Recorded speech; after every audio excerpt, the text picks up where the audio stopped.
for executive session. So why do we have to amend the agenda? That's what Jasmine said.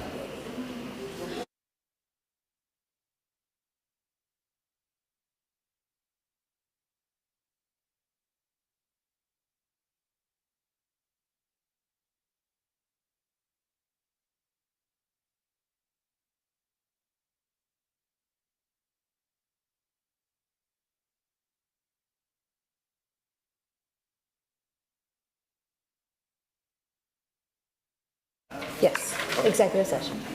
Cool.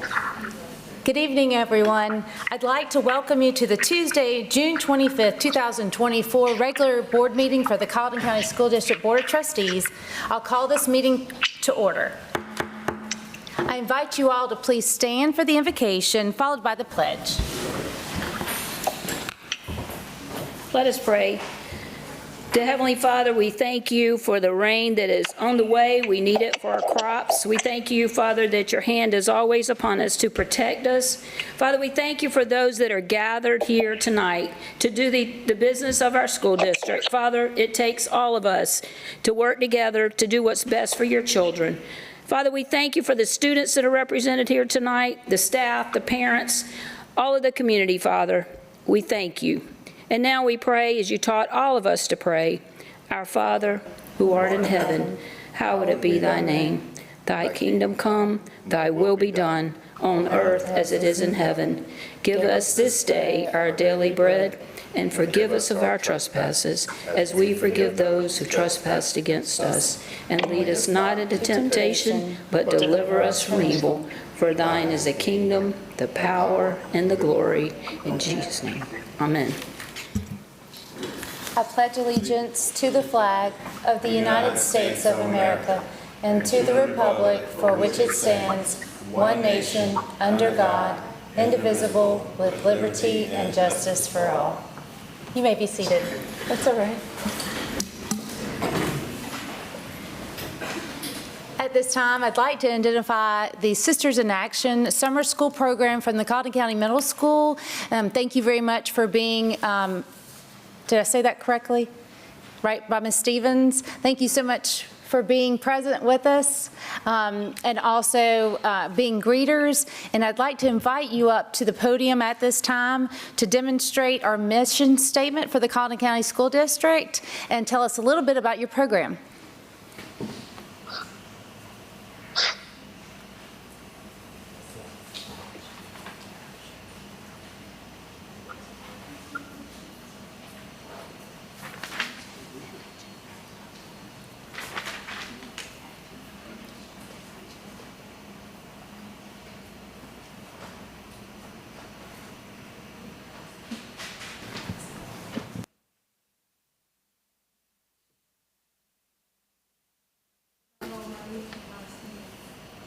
Just a minute, can we get her?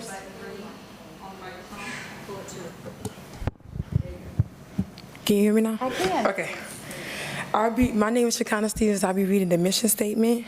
Colleton County School District will prepare every student to graduate with a 21st century education to be globally competitive for their chosen college or career path.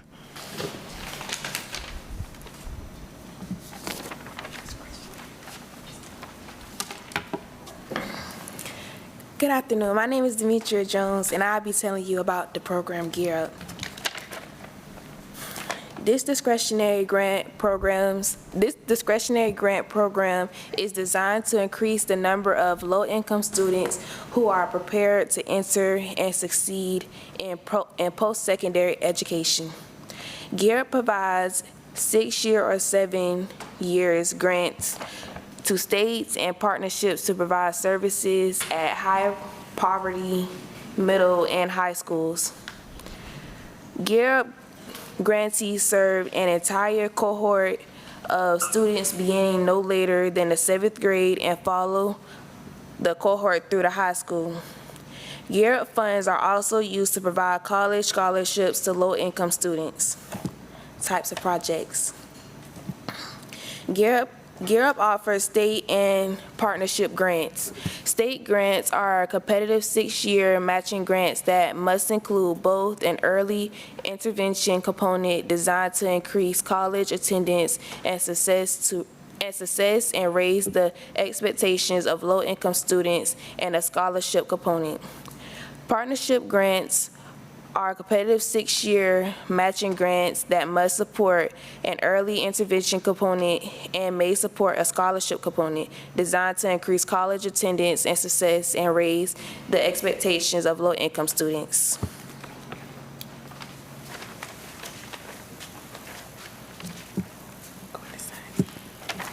Good afternoon. My name is Noelle Cobbs. And my name is Keziah Sanders. We will be talking about what we did during the 4 weeks in the Garrett program.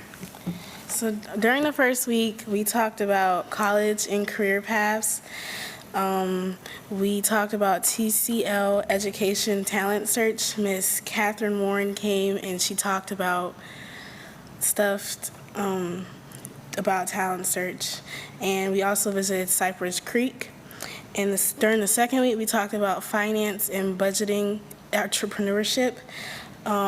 We did SEL, social environment learning, sip and paint. Drunk Hi-C and water.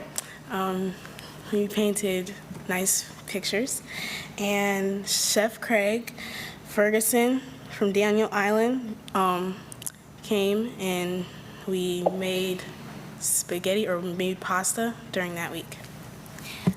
This third week, we worked with Mr. Chris Williams of Columbia, South Carolina, with STEMU. We worked on robots and measurements. And Voorhees University partnered with Colleton to develop STEM labs for CCMS. The fourth week, we're also going to have Chef Craig come back and do some more cooking classes with us. We'll also visit Whirling Waters.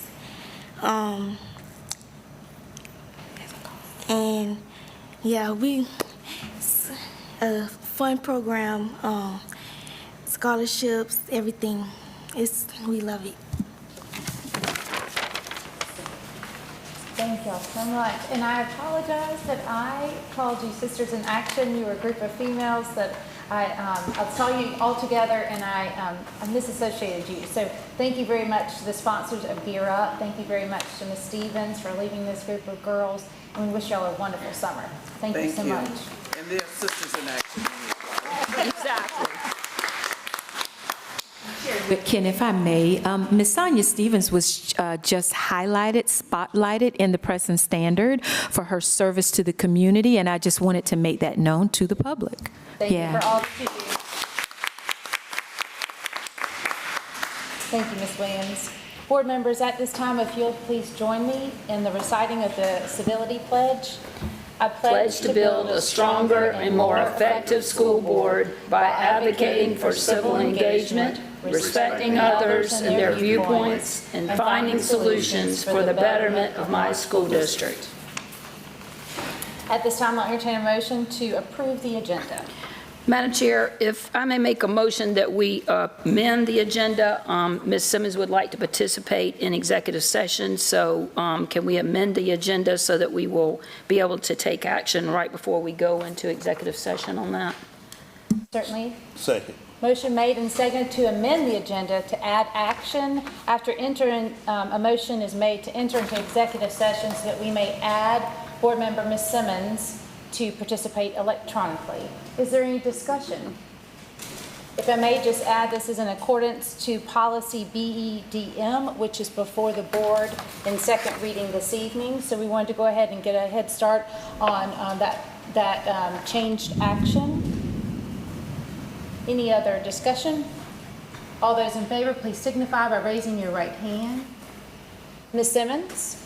Aye. Thank you very much. Motion carries unanimously. And I'm sorry I did not identify that Ms. Simmons is with us here in open session. Ms. Simmons, can you hear us? Yes. Thank you very much.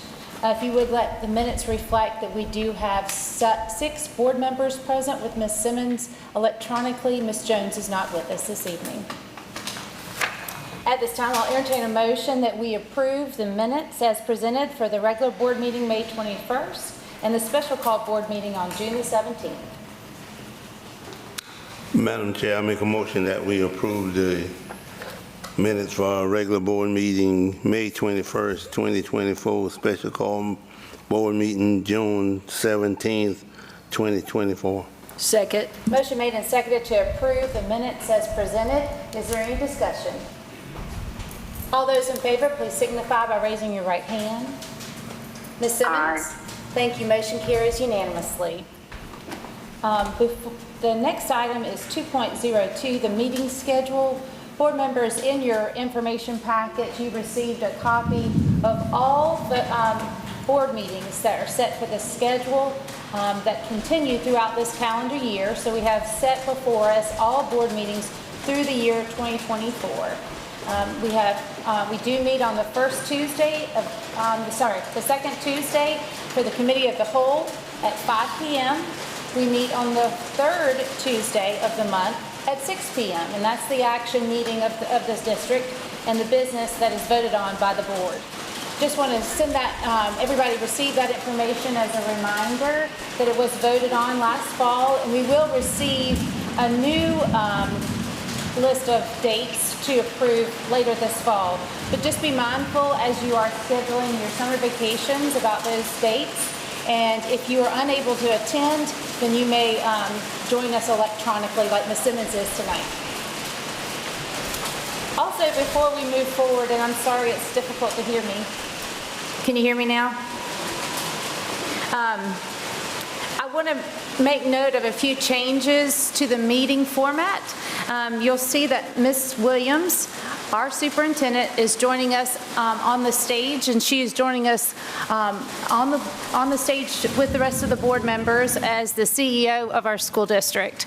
So I'm happy to have her stand beside us.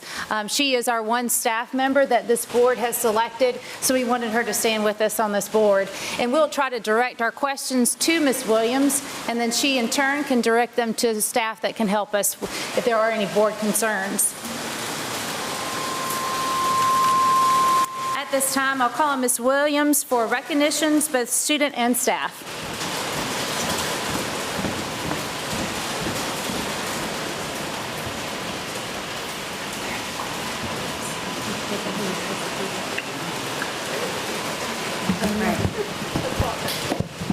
Thank you, Ms. Whitkin. I'd like to say good afternoon to everyone, and thank you for being here on this rainy day.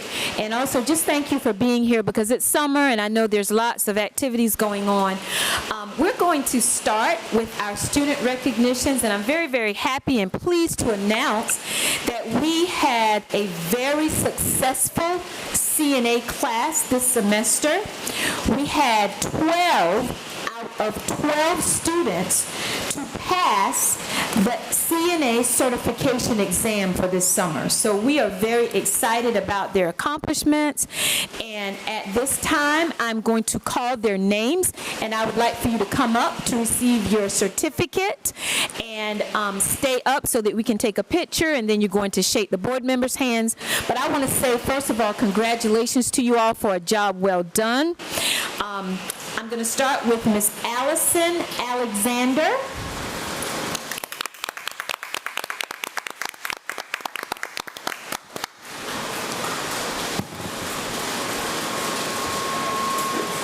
Right here. Congratulations, Allison. Miss Tamara Boyd.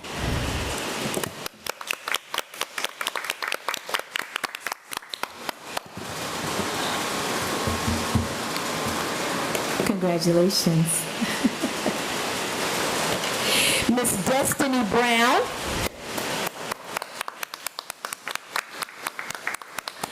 Miss Taylor Brown.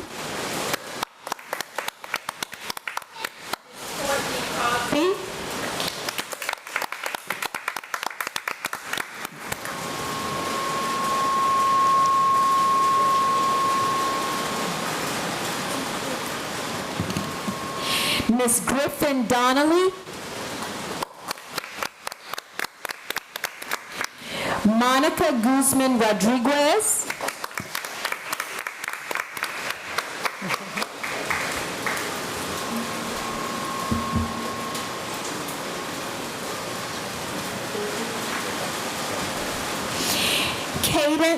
Boger.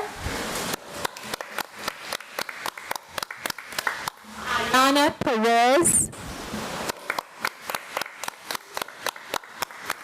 Kaylee Reed.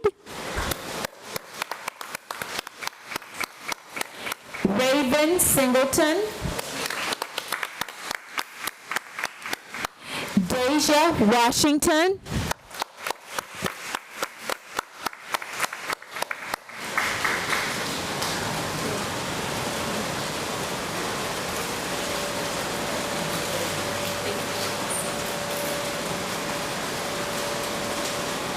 And last, Caitlin McLeod.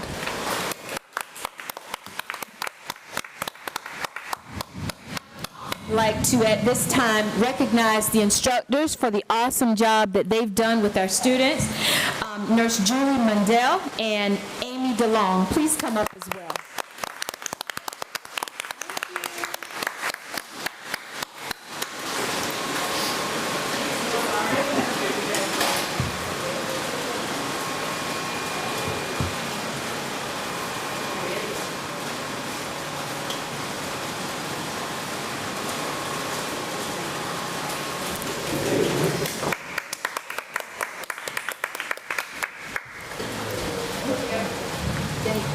Congratulations and thanks for coming to see us. Thank you so much. Congratulations. Congratulations. Congratulations. Thanks, y'all. Yes, congratulations again to our students. And I just want to say, as a personal testimony, my daughter went through the CNA program at the high school, and she's very successful now. She's a nurse, and she does a wonderful job. So I just, again, want to thank our instructors for what you do each and every day to prepare our students for their future. So thank you, thank you, thank you. Ms. Williams, if I could echo, Superintendent Williams, Ms. Williams and her staff put out a bulletin that will be in the press if it wasn't already, and at County Council last Tuesday, we made sure to make highlight for the CNA instructors and all the students for the great success over this past year. Thank you. Okay. Next, I would like to recognize our retirees, and I'm just going to check to see if any of them are here, and if they're not, if you don't mind, Chair Whitkin, if we can place this before we go into executive session. Sure. But I just want to see if Mr. Johnny Frank, Kenneth Fryer, or Bobby Jordan are here. Yeah, okay, not yet. So if we could do that right before executive session? Sure thing. Okay, Absolutely. Thank you. Thank you, Ms. Williams. At this time, we do have public input. Mr. Irwin? The board welcomes the opportunity for you to share information about the district. Here are the guidelines for addressing the board. There is nothing in the law or anyone here that prevents you from saying anything you wish to say. Please try to refrain from commenting on any pending student or employee discipline or grievance matter. What you say will become public information, which is subject to the Freedom of Information Act laws.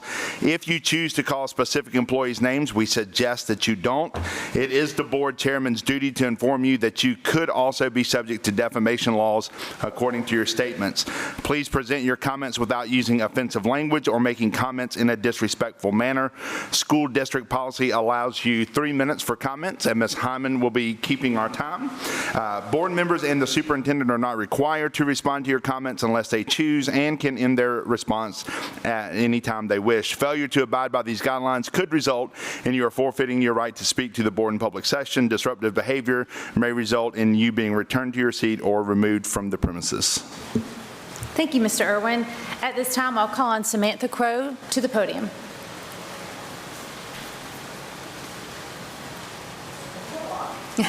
You're fine. I'll be there momentarily.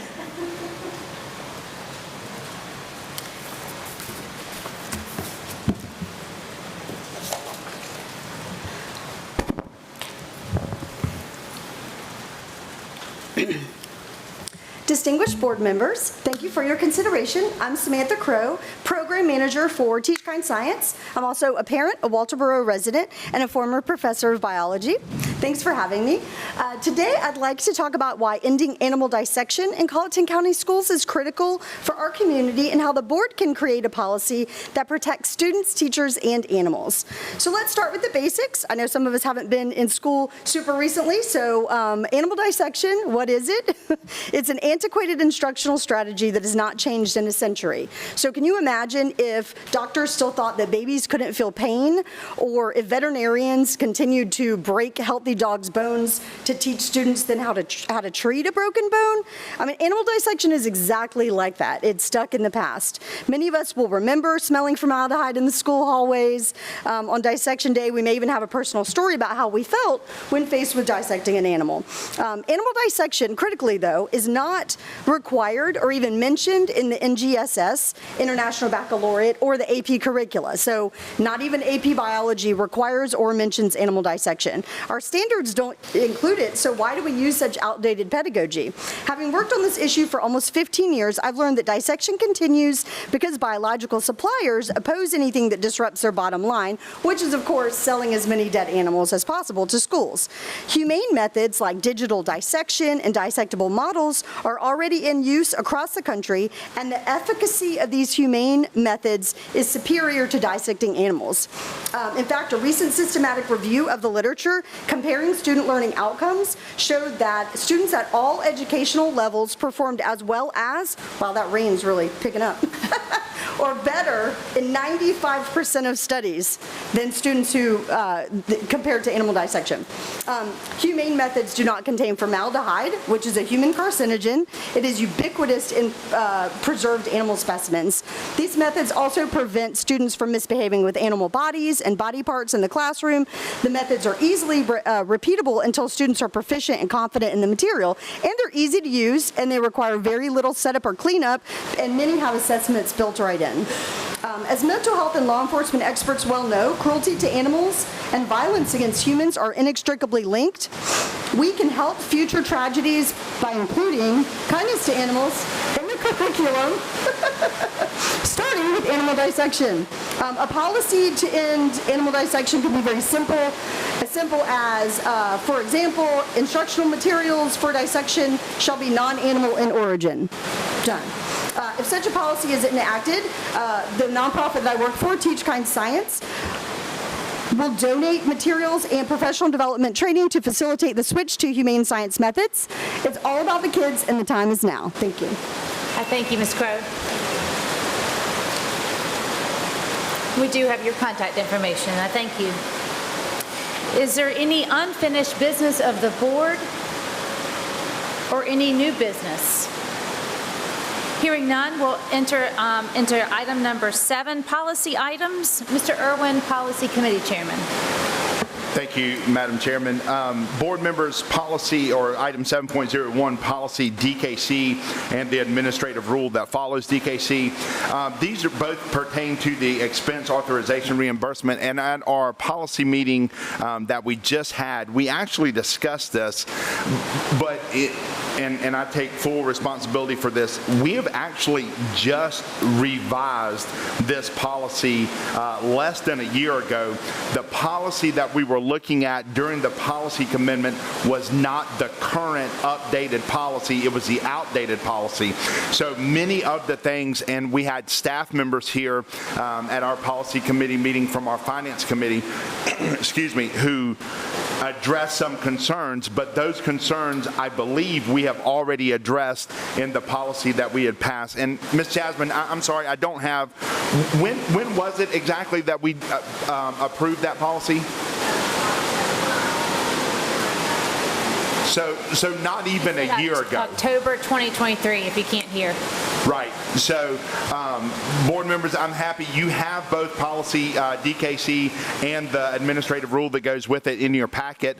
But that is the actual copy that we just approved in October, and I think it takes care of all of the concerns that we had from our staff and from other board members related to that policy. Any other questions about policy DKC and the added administrative rule with it? And I do, Madam Chair, I want to point out, let me see if I can pull it back up real quick. In the administrative rule for that policy, it actually does address one of the concerns that we had from our teacher staff about starting a trip from home, or whether or not how that counts as far as your mileage. And that is very specifically addressed in that administrative rule that, again, was just passed back in October. And Mr. Owen, am I correct, that follows the guidelines set by the IRS. Our finance department is made us aware of that in the policy committee. As far as the daily rates for meal reimbursements and those things, all of those are dictated by the IRS, not by us. Yes, Mr. Murdock. What were some of the concerns board members had? I don't know that board members had. I think Ms. Simmons brought up as far as kind of upgrading like flights and hotel rooms and things like that. And I apologize, Ms. Simmons, if that wasn't you. But I think that was one thing that was brought up.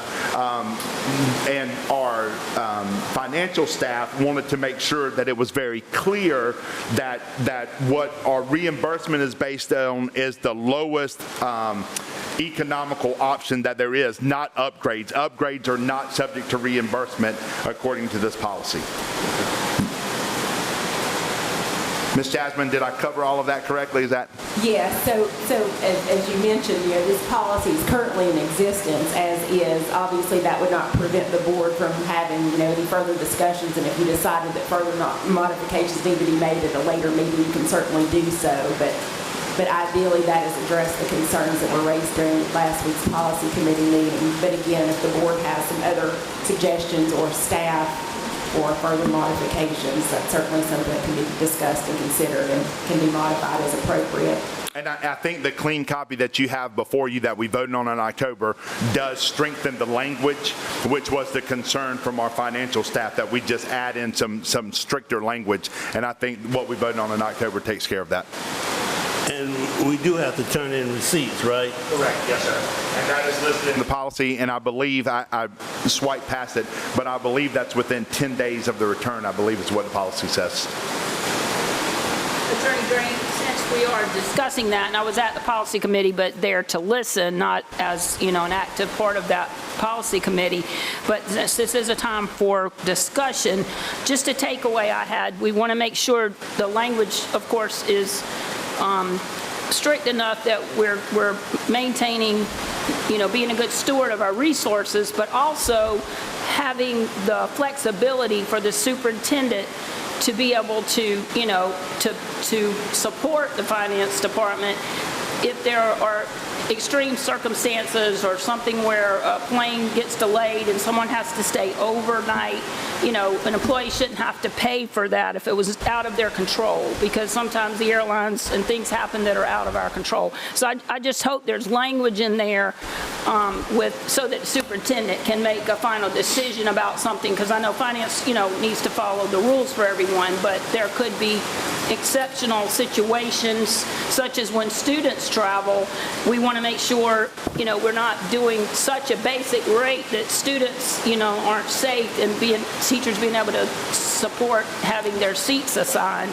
They're just different requirements now for our airlines. So I would like to make sure that we have a clause in there that superintendent, can have some say, in extremes or, circumstances like that are beyond the boundaries.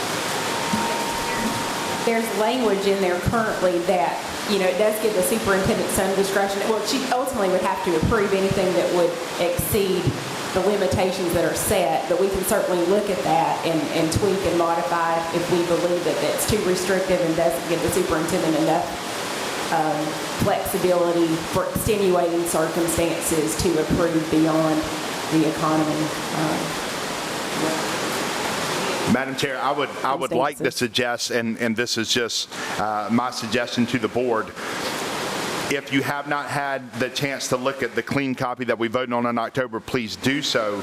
But I think, in my opinion, I think we can consider this matter closed for now unless you have further concerns. I think everything that we discussed in the policy committee meeting was addressed in the draft that we approved in October. So as far as from the policy committee standpoint, we're going to be done with this policy unless one of you or Superintendent Williams feels that there's a need to bring that back up. I feel pretty comfortable with the policy. Our finance department does a yearly training at the beginning of the year, so we will make sure that this policy is explained in full detail so that we can make sure there's no confusion about how this policy is read. And thank you for that, Superintendent Williams. I think that was one of the suggestions of Attorney Drain at the policy committee meeting. We just need to reinforce those things, that we don't pay for upgrades and luxury hotel rooms and those kind of things. If there's no other discussion, Mr. Irwin, could you continue with the first and then followed by the second reading policies? Yes, ma'am. Madam Chair, item 8.01 is policy G. This is a new policy that we're actually having to implement based on a law that the governor has signed into law. This is called the Comprehensive Health Education Program Implementation Policy. And as you see before you, it is very specific about making sure that parents and guardians are aware of situations that may be occurring with their child and outlining very specifically with nurses, counselors, teachers, principals, all those, what their duty is and their responsibility whenever it comes to certain situations with the health education program. Is there a motion to approve policy G as presented? Madam Chair,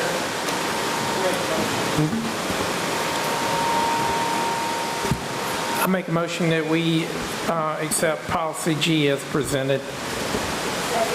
Motion made and seconded to accept the first reading for policy G, Comprehensive Health Education Program Implementation. Is there any discussion? All those in favor, please signify by raising your right hand. Ms. Simmons? Aye. Motion carries unanimously. Mrs. Strobel.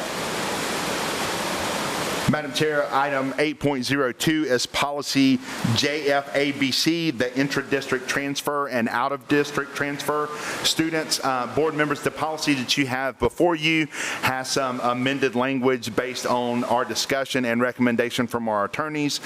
In particular, in the paragraph that is labeled hardship intra-district transfers, you will see the changes that are being recommended in red and the words that will be stricken from the current policy are in red and have a line through them. And basically, this policy is just making sure that once our intra-district transfers are accepted and approved, that it is not an annual repeated thing that has to come before the board. As long as the students maintain their discipline and attendance as written in this policy, that is just an ongoing thing as long as they're there in that school. Is there a motion to approve first reading for policy JFABC? Motion that we approve policy JFABC, intra-district transfer and out-of-district students. Second. Motion made and seconded to approve policy JFABC as presented. Is there any discussion? Ms. Williams, if we could please get a report on the number of intra-district transfers that are current to incoming school year 24-25. Thank you. One question. Is those transfers, if a school is, say, full or overcrowded, that transfer won't be accepted? So, Mr. Murdoch, according to our attorneys, on the initial request, then that factors in. But once that student is approved for a transfer, in those remaining years that they have in that same school, they are counted as part of the student population. So they cannot be, their transfer acceptance cannot be revoked simply because of the student enrollment. It would only be on their initial request that student enrollment would matter in that. policy does state a school should not be allowed to become overcrowded because of special transfers. So that is written in policy. Correct. And Mr. Murdoch and Attorney Drain, correct me if I'm wrong, but I think that's not a policy thing as far as them being counted in the number once they're approved. That's just the legal ramifications of it. They are. That's how that would be interpreted, in the way that the policy is drafted. It says provided there is capacity at the school, and then the student is admitted. Well, once they're admitted, they're considered part of that, population, and so they don't have to so that's why that stipulation would not apply in terms of capacity for the school, because they're already considered a student at that school. So if that school is overcrowded, and that would could put a sting on the district with having too many students in a class. So there is a clause within the policy, Mr. Murdoch, that addresses that. It says when a school's enrollment level reaches 100% of its instructional capacity, all of those intra-district transfer requests must come to the board for approval at that particular time. And then I also want to say, the only other thing that can prohibit a student from attending that school that they've transferred to is if they have attendance issues or if they have discipline issues. Then we can look at it and say they need to go back to their home school, because it could be a transportation issue that they're having that they can't get to their school. So, there is some flexibility that we can look at in case, there's an attendance problem or behavioral issues as well. Any other discussion? All those in favor, please signify by raising your right hand. Ms. Simmons? Motion carries unanimously. Madam Chair, we'll move on to policy items requiring second reading. The first one being 9.01, policy BEDB, the board agenda. And board members, this simply has one change in the policy, and that is at the very beginning to change it from the board chair to board officers. In cooperation with the superintendent, will create the agenda. Per our policy, we have a chair, a vice chair, and a secretary of the board. So this policy change is just making it so all three of those elected officers are part of the agenda creation for each meeting and not simply the board chair. Is there a motion to approve the second reading for policy BEDB? Yes, ma'am. I make the motion that we approve policy BEDB with the changes that Chair Irwin just mentioned. Thank you. Motion has been made and seconded to approve the second reading for policy BED is board agenda. Is there any discussion? I just want to state that at the South Carolina School Board Association annual meeting, we did speak with other districts that are routinely using their officers in the creation of the agenda. Of course, all board members have input in the agenda, and if there's an item that they would request be added, all they have to do is let the officers know. Also, our board agendas may be changed or altered by community input. So anyone in the community can contact a board member with request to be added to the agenda, and there is policy that we also abide by in accepting those types of requests as well. Any other discussion? All those in favor, please signify by raising your right hand. Ms. Simmons? All those opposed? One opposed. Madam Chair, we move on to item 9.02, policy BEDF, voting method at board meetings. Board members, you should have this policy before you. There is some blue language that is recommended changes to this policy that just helps us whenever voting, and then those who maybe can't be here, giving them the right to vote by telephone and video teleconferencing. And then in the second paragraph of that policy, we have changed the language there to take out if you abstain and make that if a board member wishes to recuse himself or herself. If a board member chooses to recuse himself from a vote, then they have to, by law, document the reason why they are recusing themselves. Is there a motion to approve the second reading for policy BEDF? Motion that we approve policy BEDF, voting method at board meetings. Second. Motion made and seconded to approve the second reading for policy BEDF, voting method at board meetings. Is there any discussion? All those in favor, please signify by raising your right hand. Ms. Simmons? Aye. Motion carries unanimously.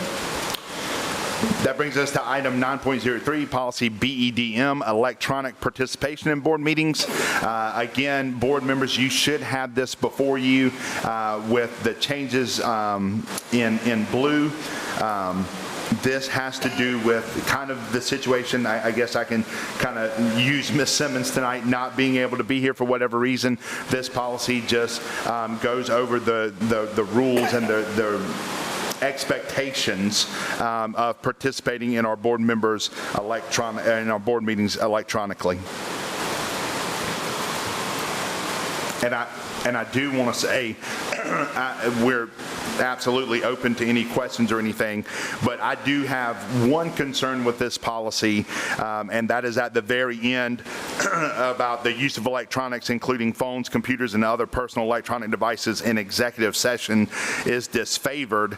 I know it doesn't say that we can't do it, but it being disfavored, I am one particularly who uses my tablet for everything because it has a calculator, it has my calendar, it has my notes, it has everything, so I can keep up better than having notes in this folder and notes in that folder. So just my recommendation would be that we strike that part from this policy.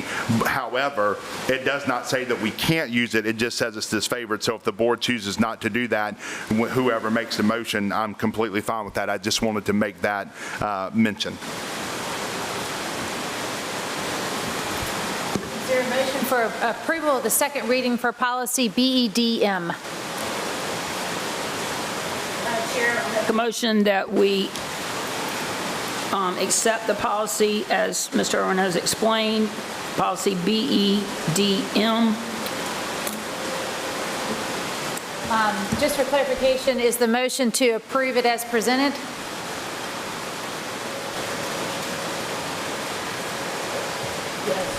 Motion made, is there a second? Motion made and seconded to approve policy BEDM, electronic participation in board meetings as presented. Is there any discussion? Yes, that means that we cannot have the electronic devices, or we can have them. Well, it says the use of electronics, including phones, computers, and other personal electronic devices in executive session is disfavored, which means it would be, we would prefer not, but it does not say that they cannot be in there. Well, I think that maybe the chair, when someone is talking to the board electronically, one person, but I think all others should be left on the outside. Also, just for further note, that there is mention about the high expectations of executive session to ensure the confidentiality of executive session, which is why this policy, if I may, for further clarification, was presented so that board members can participate electronically when necessary. And again, that does require a vote by the board to do that, which we did this evening. We will do this evening before we enter into executive session, but we're just trying to ensure the confidentiality of the executive session, and so that is why the electronic participation is being reviewed. Yeah, Madam Chair, I do. It's the 1, 2, 3. In the fourth paragraph with the blue language, it says the board member attending in executive session by electronic means will ensure confidentiality is maintained during executive session and confirm this expectation verbally prior to entering into executive session. So again, that onus is on the board member to make sure that they're doing what they're supposed to do as if they were in executive session in person. Will we be voting on that every time someone is electronic? think if the policy is, passes now for second reading tonight, then anytime a board member would like to participate electronically, it has to have full. Language, it does say that if a board member does wish to participate,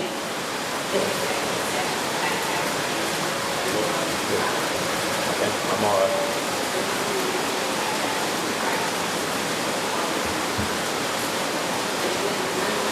and, it's disfavored. It doesn't say it's prohibited in terms of the use of the electronics.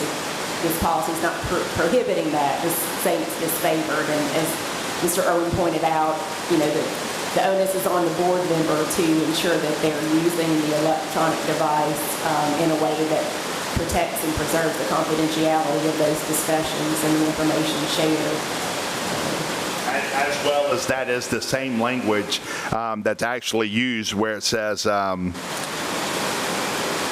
just had it. Electronic participation by telephone or video teleconferencing in the board's executive session is disfavored. It's just that it's not ideal. It's not that we're going to prohibit it or anything. It's just that that's not the ideal situation. May I offer, if maybe we could put into the language that not only we must maintain that confidentiality when board members are attending virtually, but when board members are attending in person as well. I know that, we want to strike that utilizing electronic devices are disfavored. And we can strike that, but I'm asking if our attorneys may be able to add some language there that just really sets the stage for board members to know that any way you're participating, whether it's virtual, whether it's in person, that confidentiality must be adhered to. If you use the electronic devices, because, I use my computer sometimes, but we must make sure that we're not utilizing our devices in a way that we can communicate messages or sending messages or pictures to anyone. And I think that needs to be in the policy with some language. If I can, that is actually covered in another board member policy, that the board members are required to maintain strict confidentiality. The reason it's not in this one is this is only talking about electronic participation when you can't be there in person. That language that you just mentioned is mentioned in our other policy regulating board member conduct at meetings and stuff. Policy ECA, board member code of ethics. Maintaining the confidentiality of matters discussed in executive session. This one is only relating to electronic participation when you can't be there in public. Person. Thank you. Any other discussion? All those in favor, please signify by raising your right hand. Ms. Simmons? Aye. Motion carries unanimously. All right, and that brings us to our last one, 9.04, policy BGBGD, the board policy process board review of administrative rules. Again, board members, you have the recommendations were in your packet down midways at the 4th paragraph. The recommended changes are each proposed policy will require 2 readings at regular or special called meetings of the board. And those said meetings cannot be held on the same day. Before, because of our policy, we could not vote on policies at a special called. So we are changing that as per, I think our attorney said, most districts have that where we can do it at regular or special called. And then the next one, suspension or repeal of policy. It says the majority of the board members present at a regular or special meeting may repeal or temporarily suspend, and we're striking that word "or" there. So suspend the operation of section or any section or sections of board policy. Any questions about that? Is there a motion to approve the second reading for the policy BGBGD administrative rule? That we approve the second reading of policy BGBGD and the administrative rule. Second. Motion made and seconded to approve the second reading for policy BG/BGD, administrative rule for board policy processes and the board review of administrative rule. Is there any discussion? All those in favor, please signify by raising your right hand. Ms. Simmons, thank you. Approves unanimously. Madam Chair, that's everything from the Policy Committee. A date for a new policy meeting? We will work on that. Thank you.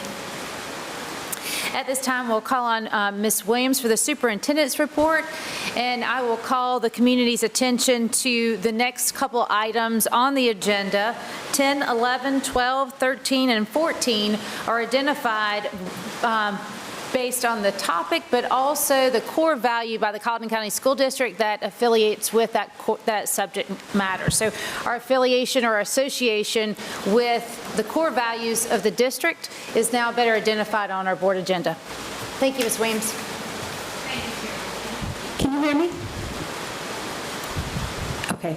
All right. Tonight, I want to highlight briefly and celebrate some of the great things that have occurred in our district through an end-of-year review. And I'm always reminded that if you don't tell your story yourself, then somebody else will tell the story for you. So I want to first acknowledge that we ended the school year very smoothly with different celebrations, graduations, and award ceremonies at all levels. Our school leaders and staff celebrated our students through pre-K and kindergarten graduations, 5th to 6th grade celebrations, 8th grade celebrations, adult education graduation, and our high school graduation. Colleton County High School's graduation ceremony was held on June 1st, 2024, and at this time, I just want to acknowledge to the public that we are very aware of some of the traffic issues, but we're very committed to developing a plan of action to address that so that those issues will not occur again next year, and we have started working on that. But on a positive note, I just want to acknowledge the work of the high school staff, the principal, and her staff, because we had more graduates this year than we've had for the past 2 years. And you'll see that in the chart that's displayed there. So we had 275 students to earn their high school diploma in school year 2022. We had 270 and this year, I'm happy to announce that we had 303 students to earn their high school diploma. In addition, we also had 5 students earn their high school credentials, giving us a total of 308 graduates for the 2023-2024 school year. So I want to acknowledge publicly Principal Bodison and her staff for the great job that they've done this year to make sure that we are realizing our mission, which is to graduate our students with a 21st century education. Also want to highlight that our senior class earned over $7 million in scholarships, which is absolutely phenomenal. And then additional achievements that you see on your slides, we had 3 students who were awarded the South Carolina Academic Award, and this award has not been received at the high school since 2018. We also had 14 students to earn their associate's degree from the early college at USC Salkehatchie. We had 1 student to earn their dual enrollment associate degree through USC Salkehatchie. We had 15 students who were distinguished honor graduates, and we had 29 honor graduates who had a GPA of between 4.5 and 4.89. Our career and technology education achievements include we had 134 completers and 10 double completers, 1 triple completer. We also had, as you can see, 100% passage rate for the CNAs that came up and they were awarded tonight. We had lots of work-based learning successes this year under the leadership of Mr. Andy Kubik. Our welding classes worked with the Colleton Fire Rescue in the construction of a fire training facility. Our health science students worked at the Veterans Victory House. Our veterinary science students worked at the Colleton County Animal Shelter to care for facility animals. Our early childhood education classes 1 and 2 worked at Blackstreet Early Childhood Center and Northside Elementary School. We implemented the OSHA certification through the PE classes, and we also had the implementation of first aid certification through the personal health classes. And I just want to again acknowledge our administrators at all levels, not only at the high school level, but at all levels for the hard work. And I want to thank our teachers and thank our staff and parents for your support this year. And we look forward to great things in the 2024-2025 school year. And board members also, and I know Vice Chair Strobel has already commented on the document that we have, and that document has been printed in the Press and Standard. We have also printed copies here for everyone to take with them as well. And as I am visiting different businesses and community organizations, I'm taking that flyer along with me just to highlight some of the great things. Sometimes we hear some of the negative things that are happening, but we also have great students and we have great teachers and staff that are doing great things in our district. And this ends my report. I will be happy to answer any question that you may have.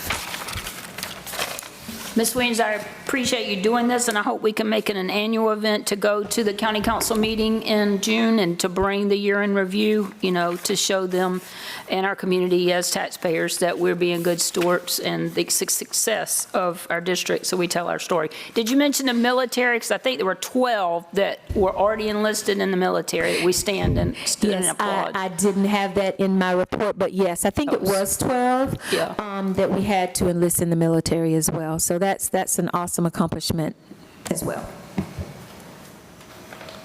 Okay, that ends my report, and if there are no other questions, at this time, I'm going to ask Ms. Mary Jo Fox and Ms. Beth Frank to come forward at this time to give you a brief presentation on the new website that we will be rolling out, and I'm very excited about this because this website will help us to make sure that we're engaging our community and increasing our communication with our school district stakeholders, and I'm very excited, and at this time, I'm going to ask them if they would come forward and present in their own special way.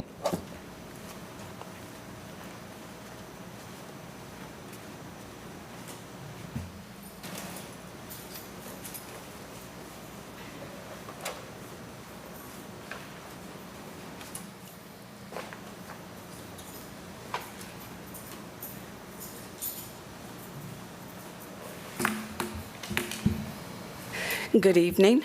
As you can see displayed on the screen right now, this is a preview of our new district website. At the very first time you see it, this is what's going to come up. We have the capability of scrolling 10 pictures, and we can put a description under each picture so that you know what's going on.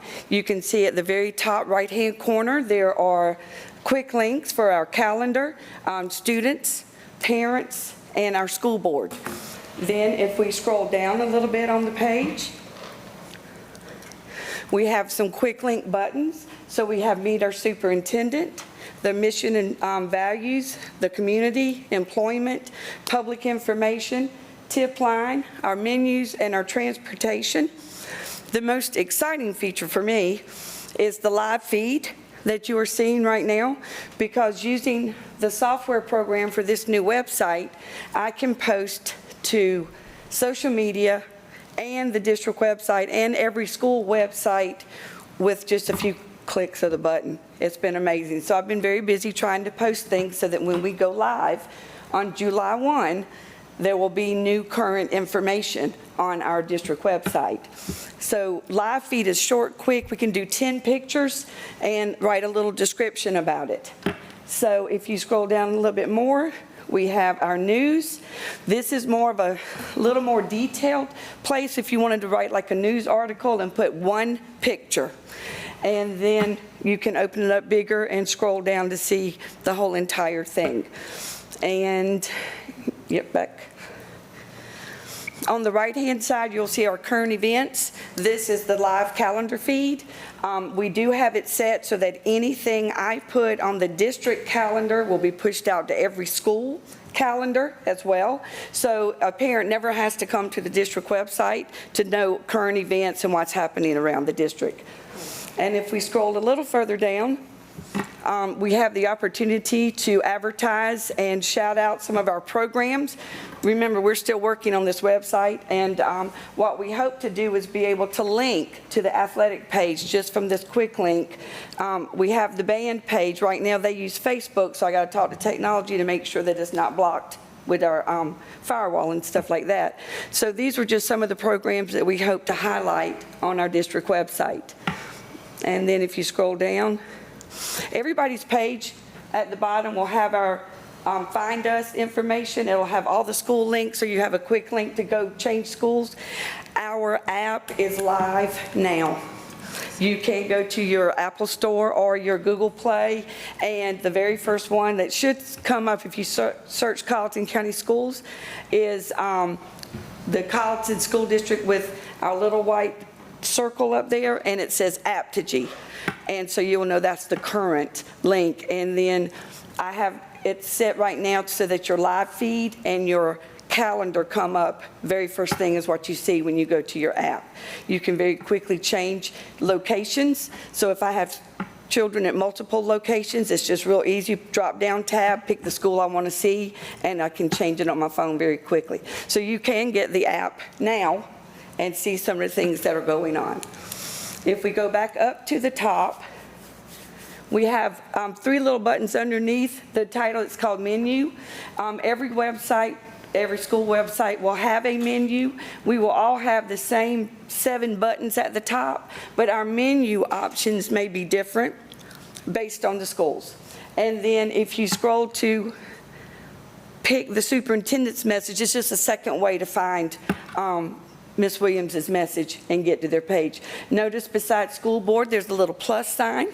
Remember, plus sign is your friend because there's more information if you click on that plus sign. And it's, again, a second way to get to the board's information very quickly. Then we have on ours, I'm a student, I'm a parent, and then we have our departments down a little further. And then we have our district calendar and the tip line. So we tried to put things in multiple places to make it easy.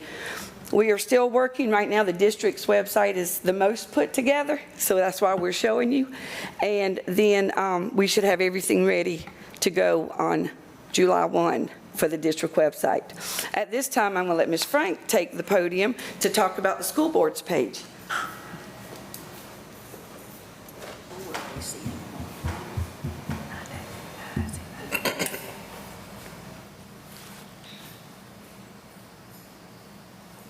Good evening, Board. Good evening.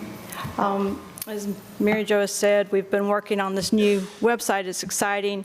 We're working on the school board area because we know how important this is to the board and our community to be able to find information easily about board meetings and agendas and those things. So at the top, we have the quick link for school board. If you click on that, that'll bring you to this page that just tells, like on our other website, on the about us, where you went to school board, it just basically says, you know, we have 7 school boards and what areas. But below that, you'll have our links. We'll have a link for Meet Our School Board members.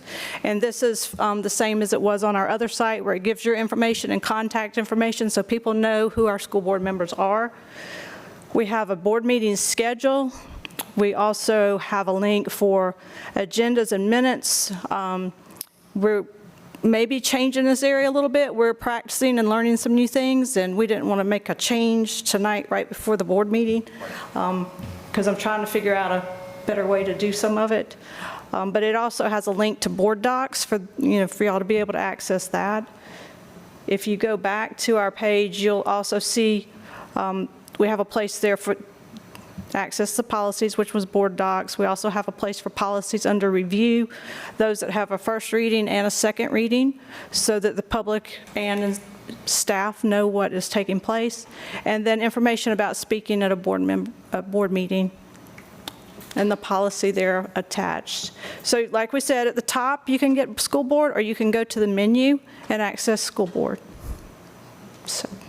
So as Mary Jo mentioned, July 1 is go live date. So we'll start changing all the DNS entries and things to make that happen. But if over the weekend you notice that it's not available, don't panic. If somebody tells you I can't get to the site, it's going to take some time for it to replicate throughout the internet and make those changes. So I think we'll be happy to answer any questions for you if you have them. Questions for Ms. Frank or Ms. Fox? It looks really nice. Is it easy for folks to access, like if they're looking for employment? Yes, if you go back to, it's in multiple places on this front screen. If you scroll down just a little bit, you remember the quick buttons right there. There's one for employment right in the middle of right under the pictures. And then it's also available under menu and employment right there, and so it's very easy to find. We tried to take those things in mind as we were trying to design the layout, what things were important, where did we really need to have things very easy to find, which we want everything to be easy to find, but employment's very important, so we want it right in the middle. And then under human resources, there is also a link there. So that's 3 places on the website someone could find how to come to work for our district. A question that I have is more about the management of the website. So we have links to all of the different schools, and then from the schools, we have information that, if our parent to go try to find a teacher. Some of that information can be slow to change from year to year, and typically is managed by the school. What's the effort to unify those efforts so that parents can clearly find who they're trying to find in the district? So right now, it's fed through Power School as well. So when our Power School changes, it's supposed to update. I am individually training or going to train the webmasters, and it should be the principal and one of their designees if they need more. And so right now, under every website already has the staff. We got a list from HR. Ms. Frank and I went through it trying to identify. We did it by school. So right now, based on the information from HR the last time that we collected it, the information is there for July 1 to start with, and then we can start moving. It's like 2 clicks to remove somebody from a list if you know they're no longer there. Yep. Yes, ma'am. Terrific. Thank you. And then the tip line, who manages that and where does that go? I've never had any information on the tip line. I just have the link and the information to it. In the past, student services or... Got it. Just, there might be some sort of disclaimer. I don't know how that area is typically used on a website. I just, don't want... I could only answer to how it was a couple of years ago. I don't really know how that was set up when this website changed last time. So but I know that it would be one of those other departments. Also, you asked about managing the website and how that takes place. I've worked with the website and many different ones since we had a website. This is the easiest website we've ever had. So it's, I was very skeptical at first, but it's been very easy to figure out and manage. So I think the schools will be able to do a better job keeping up with the website because it's not difficult. The last one was difficult for me. So I think it'll be a lot easier. And I have trained 4 webmasters already. They just have not started putting their information on yet. So right now it's all the district information, but they were excited like kids in a candy store because they're like, oh, this is so easy. Oh, this, so I think it's going to make a big difference. Terrific. And is there someone that is over The biggest issue you ever have with any website is outdated information. Is there somebody, you are over checking all of them to make sure we're up to date and current on everything? Thank you. And that shows me the tip line that now that it's up, the disclaimer's there to basically make sure there's no, you're not reporting an emergency, right? Right. Thank you. Yes, ma'am. Any other questions? Just a thought for upper grades that it could possibly be a project for a computer class or business ed, type project, under teacher guidance, of course, that, students could learn to be webmasters. Thank y'all.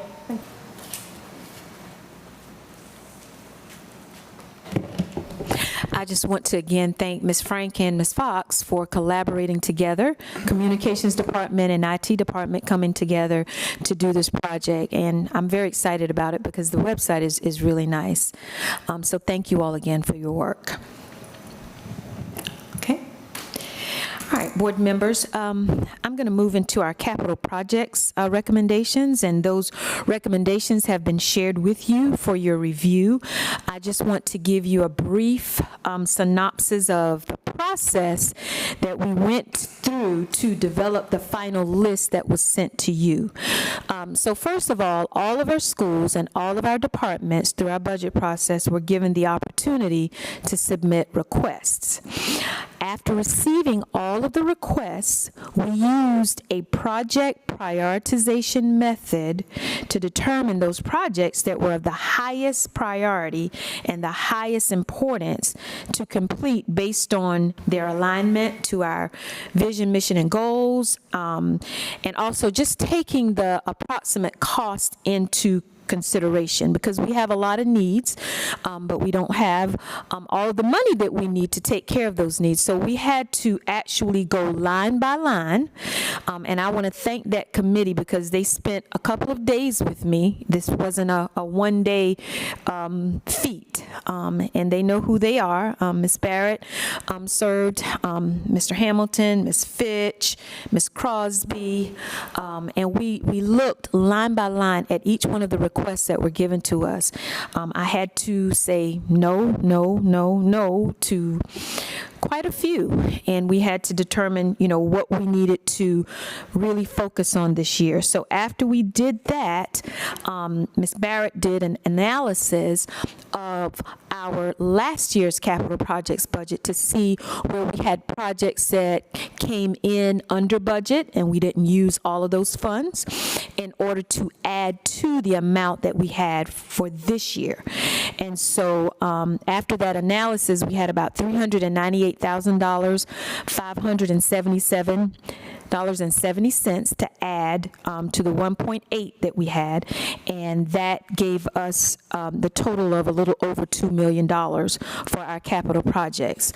So the list that you have is the final refined list, and if you have any questions about any of those projects, Mr. Hamilton is here, and I'm going to put him on the spot if you have any questions about any of those projects that are listed there in those recommendations for your review and for your possible approval.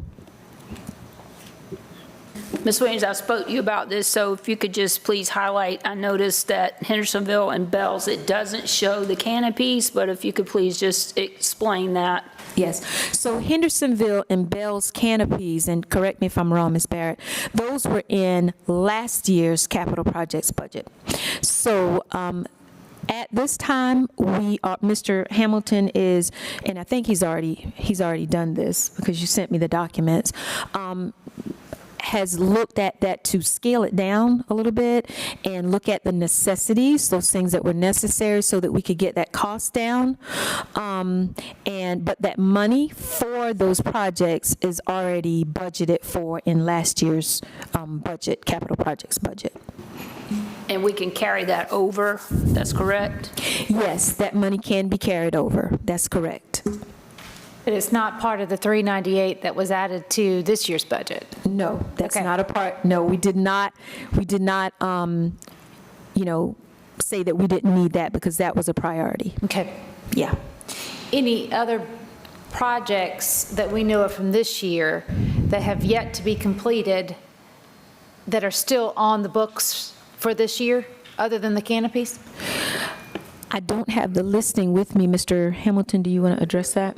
Small painting projects. Okay. Some fencing projects, continuation of some flooring projects, some of those things like that. Not any major projects. Okay. If we could get a list of that for next, because we'll continue to follow and monitor those projects while beginning the incoming projects, just as a completion of July and August, I'm sure, at the start of the school year. Any other questions about this year's 2004-2005 capital projects budget as presented? Thank you for the explanation and great effort that you put into making it a priority list. Thank you. Is there a motion to approve the budget as presented? Madam Chair, I make a motion that we approve the capital project for the school year 24-25 as presented. Second. Motion has been made and seconded to approve the 2004-2005 capital project budget as presented. Is there any discussion? I just want to say that this capital project budget is so focused on both technology and our middle school needs. There's no doubt that that is a focus for our district, and that's reflected in the projects that we are doing and moving forward this year. There are several schools, with zero maintenance needs for the upcoming year. I'm sure there were requests, but it just shows the priorities that the district is making. I think we are fine-tuning where these priorities are and appropriately budgeting for them. And I appreciate the effort by everyone that went into creating the budget. Thank you, and you're exactly right. The middle school was a top priority for us. We went back and forth, should we take this off, should we take that off, but we had to have those upgrades at the middle school and also our technology department as well. Any other discussion? All those in favor, please signify by raising your right hand. Ms. Simmons? Aye. Motion carries unanimously. I thank you, Ms. Williams. Thank you. At this time, we'll have Human Resources, Ms. Hamilton. The core value identified is every member of Team Colleton works for kids and makes important contributions towards becoming a world-class school system.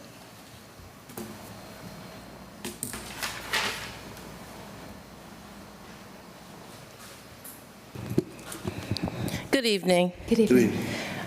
I am proud to announce that on June 4th, we partnered, of course, Office of Human Resources has been in partnership with the South Carolina Department of Education for 2 years now. And so they came down to visit with us, and we had 2 sessions. And in session 1, we were able to give our internal stakeholders just some updates on our progress in our department.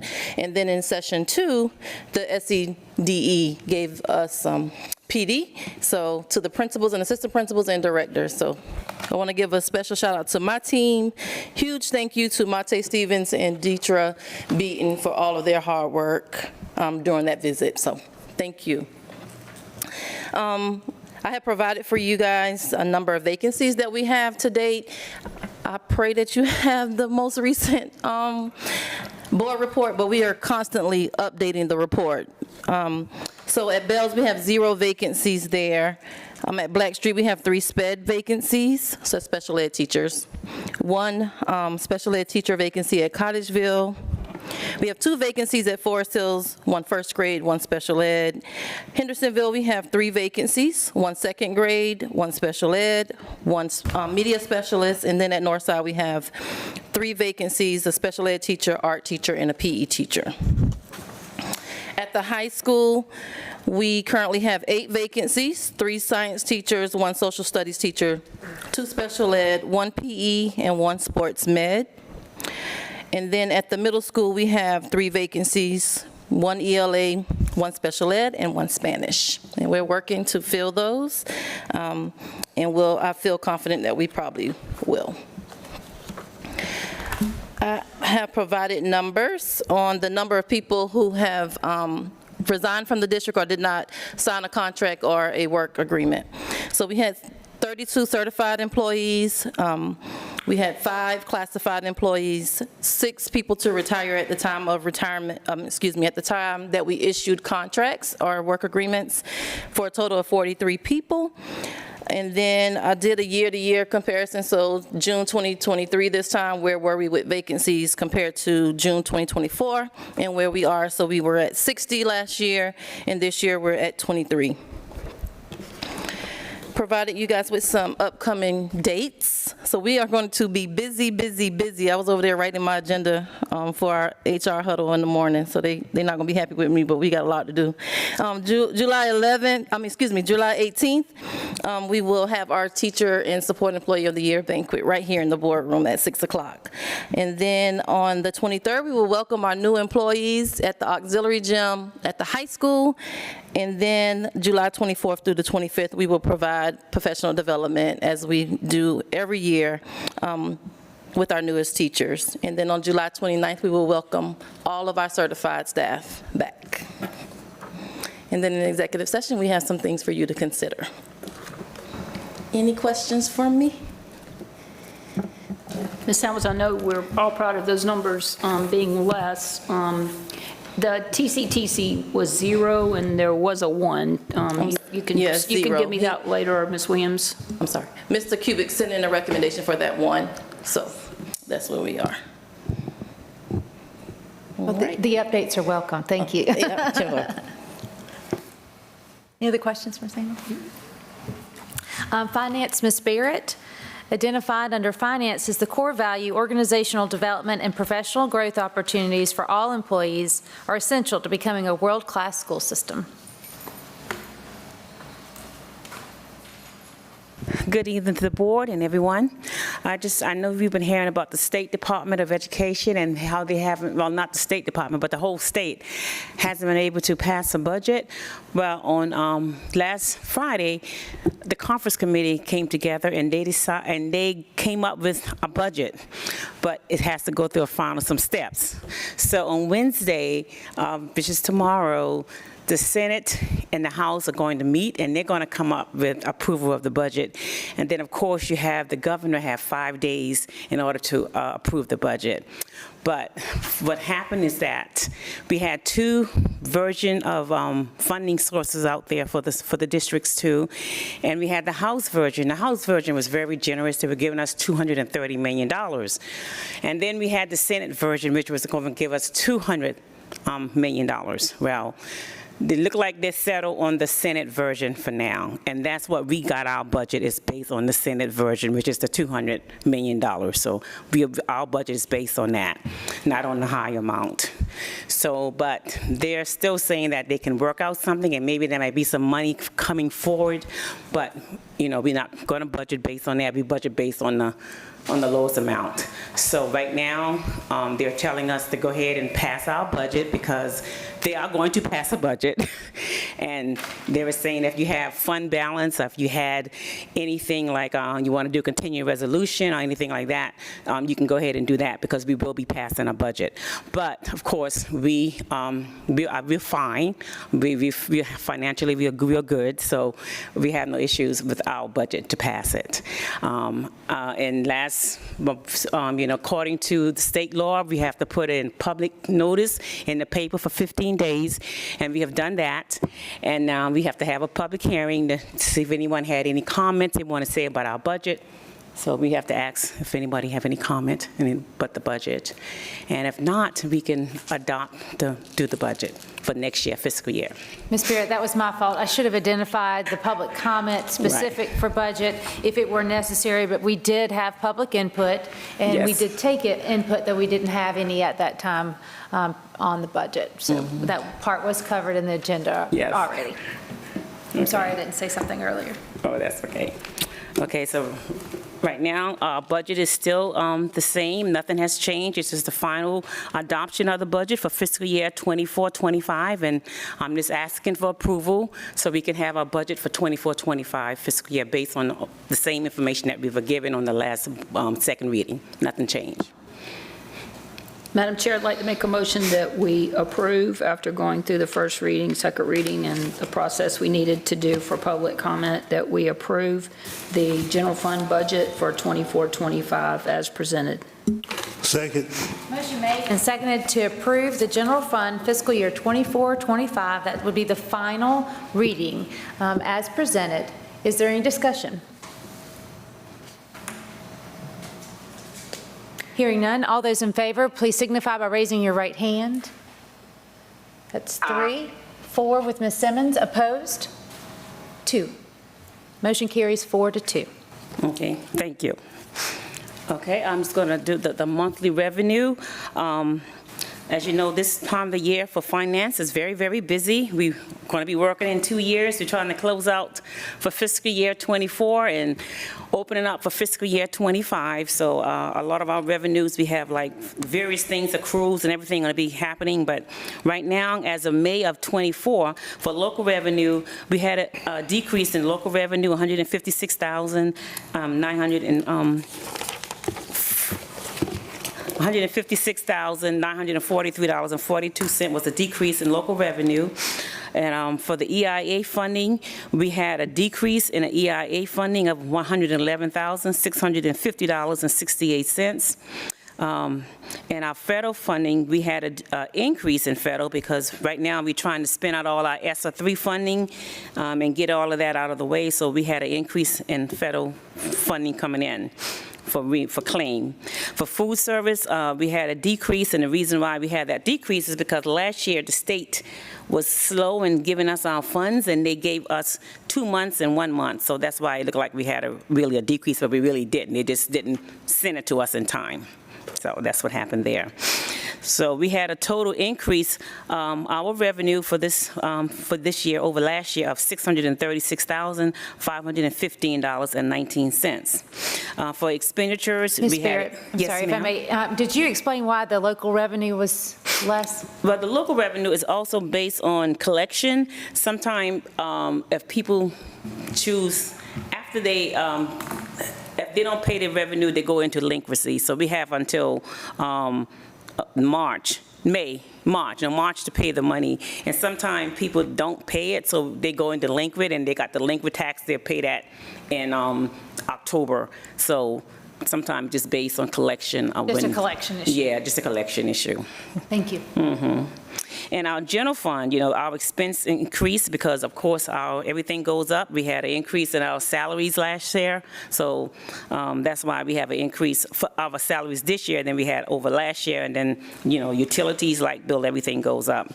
And special revenue, we have a decrease of $1.2 million because what happened is that the state funds used to be in separate funding for various other, like at-risk.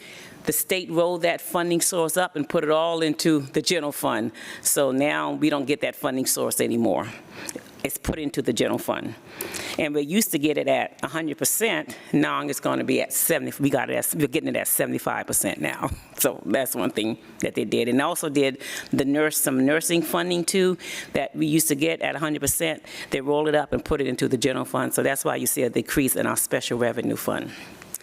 And for food service, their expenditure is basically almost the same. It just was $78 or 78 cents difference, so that's basically the same. But we had a total increase of all our expenditures of $281,512.05.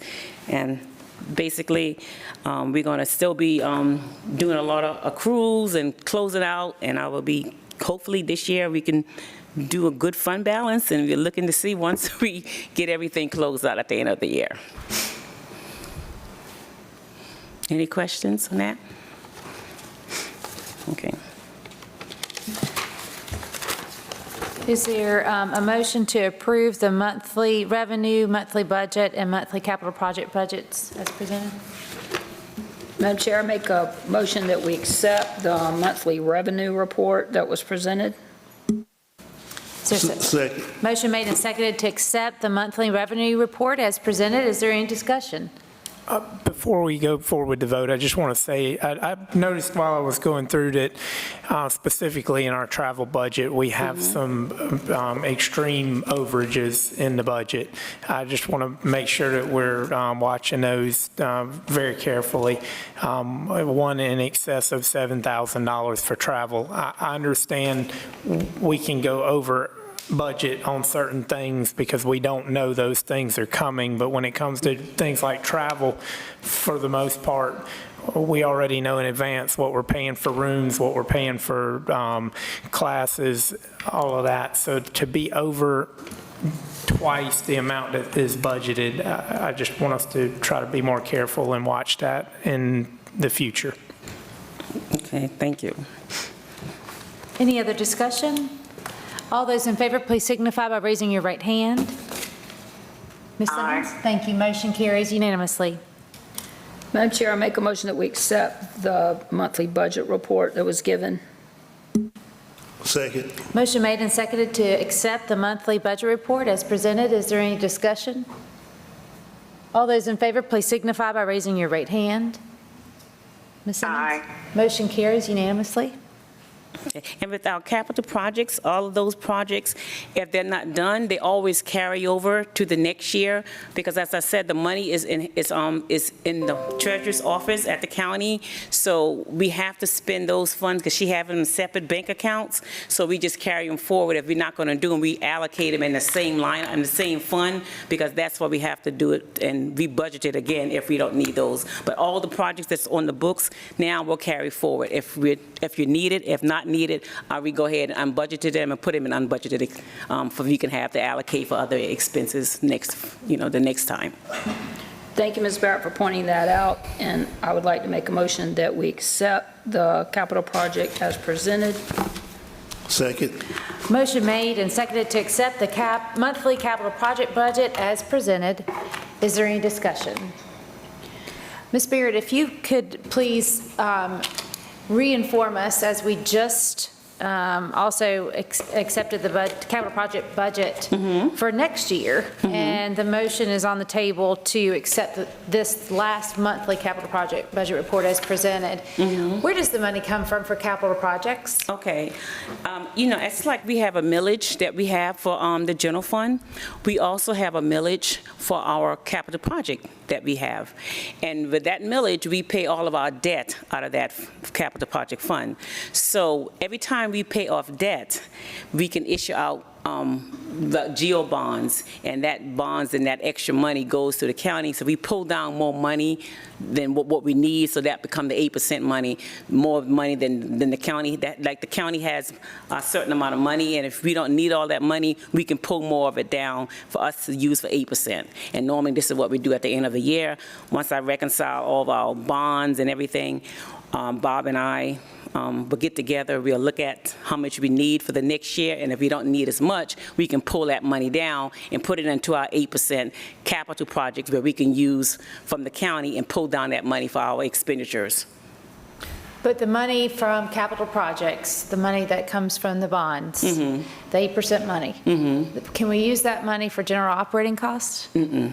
It has to only be for capital projects. Yeah. So mandates from the state, for instance, on the salary on the salary increases recently that the state requires of our district, can we use capital projects money to throw towards that? Capital project money only can be used for capital projects because it's come from our debt service millage that the county allocate us, and that's where the capital project money comes from. And the law tells us that we have to use those to take care of the buildings, to take care of technology, various things like that for capital project. We can't not use it for ongoing expenses for salaries and anything like that. Cannot be used for that. Ongoing operational costs. That's the difference. The reason I brought that up, board members, is because we have some wonderful additions to facilities at various times. And right now we have a new banner at our high school that is very proudly displayed, that was paid for in this year's capital projects.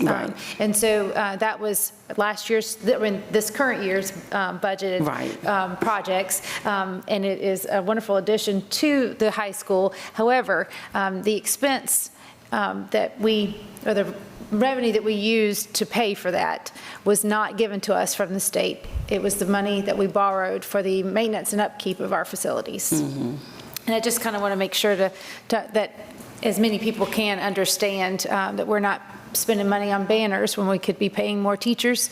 That money is different, and we have to, as you stated, by law. We cannot use that money on salaries. Yeah, use it on salaries.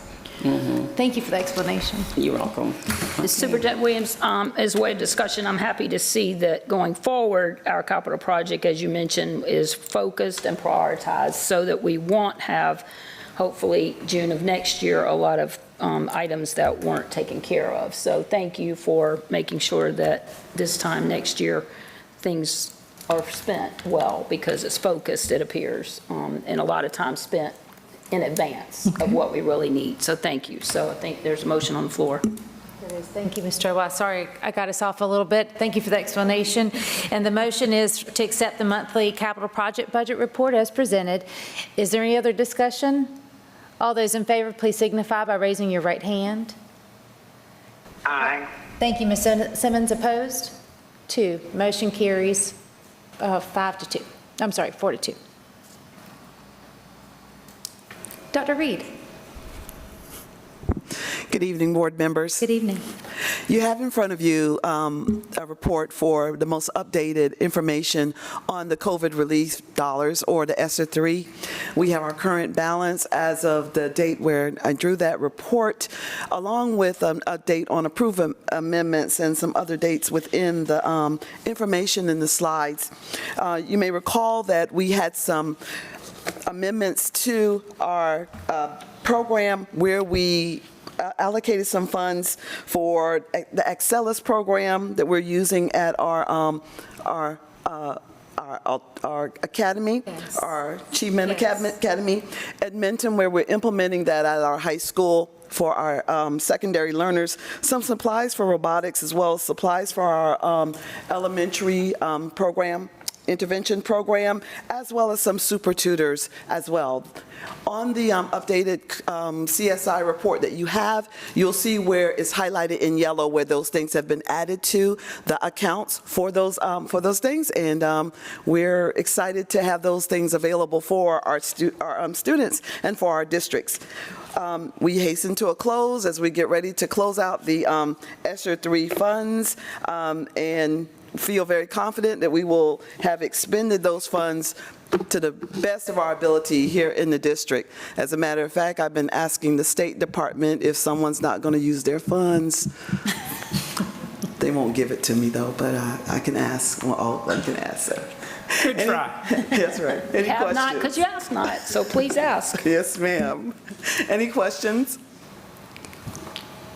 Dr. Reed, as just on the approved amendments, $20,000 for this Excelis program, has that money already been spent, or we just got approval through the amendment process to spend that money? We have approval through the amendment process to spend that money on that program. So can I ask you, how much money do we have left in ESSER that we have a plan to spend, but that we have not spent yet?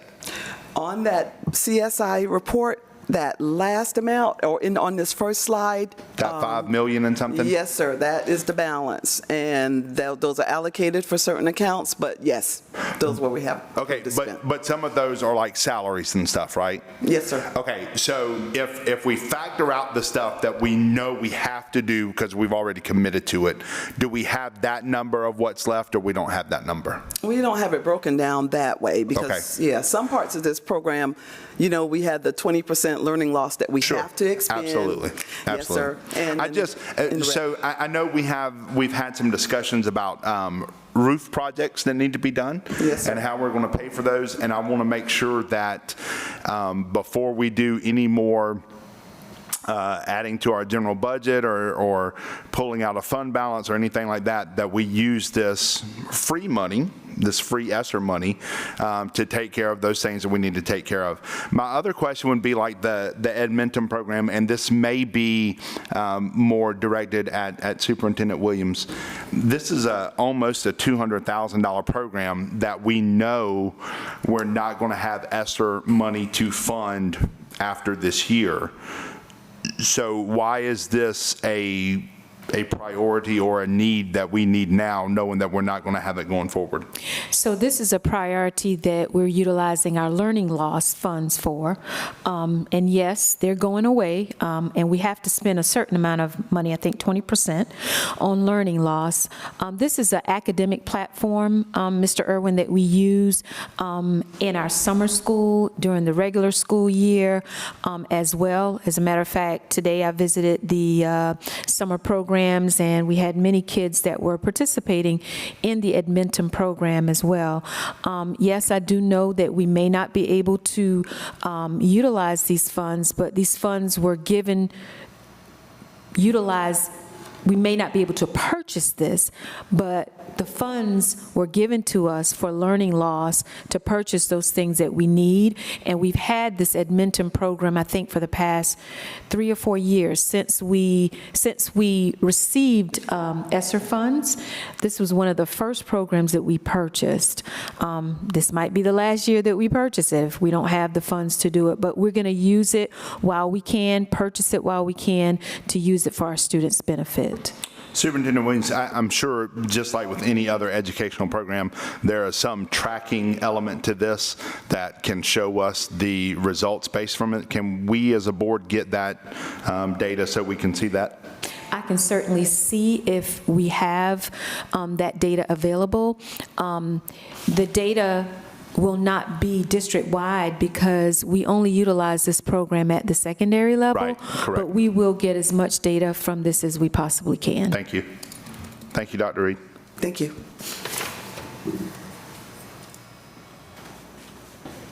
Along those lines on ESSER, and this is kind of a curriculum question, but so much of our curriculum is focused on Edmentum, Ms. Williams. So, I mean, is it safe to say that we will want to continue using Edmentum? Well, a lot of our curriculum is really focused on iReady. Now, Edmentum is an additional platform that we use because we were able to afford it. Yes, it may be something, after we analyze the platforms and different things that we use, if this is something that we really, really want, then we'll see if it can fit into the budget for next year. If it can't, then it'll be something that we'll just have to do without. Understood. Thank you. ESSER Fund project update, Mr. Hamilton.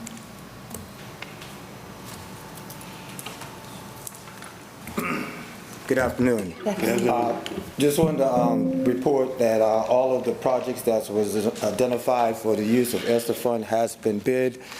We have costs. We are some of them. The TCTC Neil and Barber is coming to an end. We started starting the transportation and robotics this week. And like I said, we have the bids for the Carlton County roof, bids for the district office, the bids for the HVAC at the middle school, the bids for the Blackstreet as well. So we are ready to move forward with those. Any questions about the ESSER specific projects that are funded? So, Mr. Hamilton, you mean the bids have been awarded to the folks that put in the bids? No, we're not awarded. We're getting ready. Of course, the TCTC has been, and the robotics will be done this week. The high school, we're still evaluating based on some information I got. The roof here, the protest period ended today, so we'll be awarding that this week. The HVAC at the middle school and at Blackstreet came over a little, so we're doing some value engineering. We have our last meeting on Thursday, and we did a significant amount of reduction, not to take away from the core of the project, but it was just some duplication of equipment, some general conditions that they didn't quite understand, some roof issue, just some design issue that we made more efficient. So we are moving forward with those, and hopefully there'll be that value engineering meeting that we have Thursday will tell us exactly where we are with the bid. Mr. Williams, I'm sorry. You said you got some more information that is delaying the high school project. Can you elaborate on that information for us? Yeah, as I reported last week, I consulted the assistant deputy of the State Physical and Accountability Authority, and he gave us some information as well as some, and I shared those with. And if I may interject, Mr. Irwin, one of the items that's listed under executive session related to contractual matters, receipt of legal advice. So some of this information we'll be discussing from a legal perspective so that the board can have all the information that's needed as well as the superintendent. Thank you. And move forward Thank you. regarding that particular project. Any other questions for Mr. Hamilton? When you were talking about Blackstreet and what was the other one, you said that we were working on the prices? The middle school, the HVAC for the 7th and 8th grade. HVAC. Okay. Middle school renovation.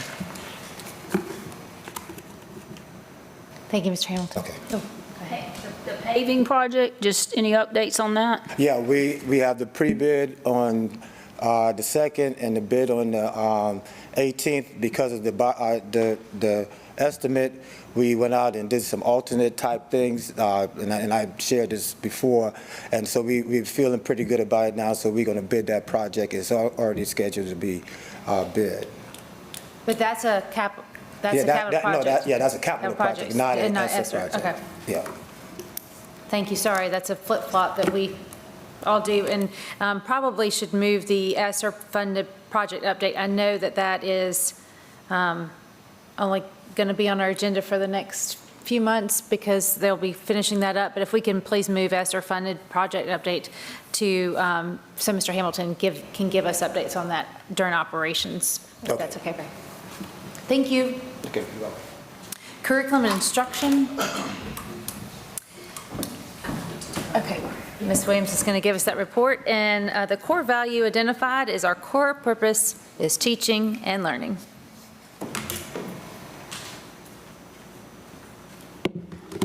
So good afternoon again, board members. Mrs. Hedden is not able to join us tonight. I do want to let you know that some of our district leaders are either on vacation or some of them are attending professional development opportunities. So I'm going to give you a brief report for curriculum instruction for Ms. Hedden tonight. So basically, this is an update on our summer school progress. And on this very first slide, you will see a brochure here. And this particular brochure was distributed to all of our schools for distribution to parents. Our program, as you know, ends on June 27th, which is this Thursday. So we're in our final week of summer school. As you know, our summer school was afforded to all of our students in pre-K through 12th grade. So we're very, very excited about that.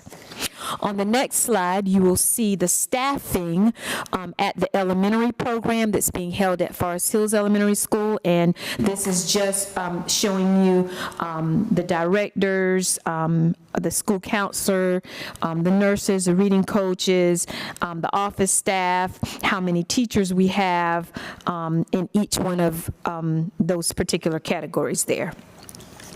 If you look at the next slide, this slide is just some pictures of some of the great things that are happening in our summer learning program. As you can see, our students are participating in hands-on activities As I said before, I visited the high school today, and they were participating in the STEM lab, and that's the pictures that you see here. So our students are really engaged, and they have hands-on engaging activities that they're participating in that allows them to utilize their science skills, their math skills, and engineering skills in that particular lab. The next slide just shows some pictures of some speakers that have been invited to come to our summer programs, and that speaker there is Stan Tucker, and he spoke with our students at the elementary level about the importance of literacy and just motivated our students to be good readers and to love reading and where reading can take them. Speakers were also provided at our middle and high school levels as well. On the next slide, you'll see some of the incentives and themes that are used in our summer programs. Students are provided incentives for attendance and meeting their academic goals. And you can see some of the different incentives that the students are very excited about: the glow parties and dressing up as superheroes and having a sports movie marathon. So we wanted to make the summer learning as fun and engaging as possible while students are learning. If you look at the next slide, you'll see the staffing for the summer school at Colleton County High School. And also, I just want to say right here that also at the high school, GAP and Gear Up, and you saw some of the Gear Up students tonight, those programs are housed at the high school. And then at the elementary school at Forest Hills, we have our migrant education program that is housed there. The next slide just pretty much gives you the number of students that were registered for summer learning. This is not the amount this is not the number of students who actually attended. I know Mrs. Hedden will give you an update on that at the end of the program, but we had 337 to register for the elementary program and 314 to register for the middle and high school program. Then on the next slide, this is just giving you some information about some of the summer professional development work that is occurring in our district to look at our standards. This year we will have new ELA standards, and students will be tested on those new ELA standards this upcoming year. So July 15th and 16th, our content specialist, Ms. Danielle Hayes, and will lead some PD work with our reading coaches, and then Ms. Lydia Culler will lead PD with our secondary ELA teachers, lead teachers. And basically it's to look at the scope and sequence of our guaranteed viable curriculum and make any necessary changes to it, and just to review those new ELA standards as well. On the next slide, you will see summer professional development work that's being done in the area of math. So July 15th through the 17th, our content specialist, Ms. Laura Johnson, along with Math Nation, will be providing professional development to our middle and high school math teachers, and they will be doing some of the same thing with our guaranteed viable curriculum, looking at it, making the necessary updates and changes to it, and just looking at that vertical alignment and making sure that our teachers have the instructional resources that they need to make sure as they're teaching the curriculum, they have what they need in order to teach it effectively. And then on the next slide is a continuation of the math PD that will occur on the 15th. It's just giving you a breakdown of what's occurring each day. So on the 15th, they will update the GVC and working grade level teams. And then on the 16th and 17th, the math teachers will finish their updates and map out their pacing guides as well. And this ends the presentation for curriculum and instruction. I'll be happy to answer any questions you may have. Superintendent Williams, were we able to provide any stipends for those teachers that are coming in for summer leadership type training? Yes, whenever teachers come in during the summer, we always provide a stipend. Madam Chair, I have a couple of questions for Superintendent Williams that probably should have been asked during Human Resources. Will it be okay if I ask those questions now? Superintendent Williams, I know at our last meeting, I asked for the exit surveys, that information. Do we have that, or is that something we're still collecting, or is there a deadline for that? So I will refer to Ms. Hamilton. I know we had a discussion about that. Ms. Hamilton, would you like to address the exit surveys? No, I want the results from them, but I'm asking, is that something that we're still collecting? Like, is there a deadline for when all of that is supposed to be done, or are people still turning stuff in? Do we have them all? So it's not mandated. They're not required to do a survey. Right. I can tell you today we only have 2, so I can give you the results of those. Okay. And then the other thing, Superintendent Williams, you started with the curriculum and instruction part, talking about how some of our staff members weren't here because they were taking vacations. I know last year we had several district employees who lost vacation time because they weren't able to take that. Can you get us a list of how many employees we have this year who are losing time and how much time they are losing, so we can, that's something that maybe we can look at and see if there's a way to fix that? Most definitely. Thank you for that. Thank I you. appreciate that. Any other questions for curriculum and instruction? Thank you, Ms. Williams. Go ahead. Is she book or is she booking those? No, after operations. Operations, Ms. Fitch. The core value represented is safe, secure, and positive environment will be conducive for teaching and learning. Thank you. Good evening, board members. I don't have any updates, but I can entertain any questions you may have for me or Mr. Hamilton. Ms. Fitch, I asked at one of our meetings last week to get a copy of the maintenance contract that I think we talked about in executive session. Do we have that? Can we make that available to the board? Yeah, that can be available.